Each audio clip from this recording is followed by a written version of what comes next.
Hi everyone.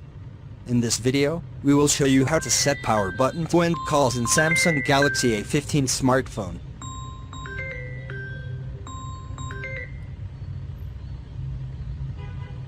Open Settings.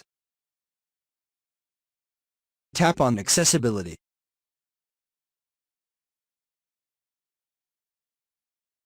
Tap on Interaction and Dexterity. Tap on Answering and Ending Calls. Enable Press Side key to end calls. Thank you all for watching. Don't forget to like and subscribe, and I will see you next time.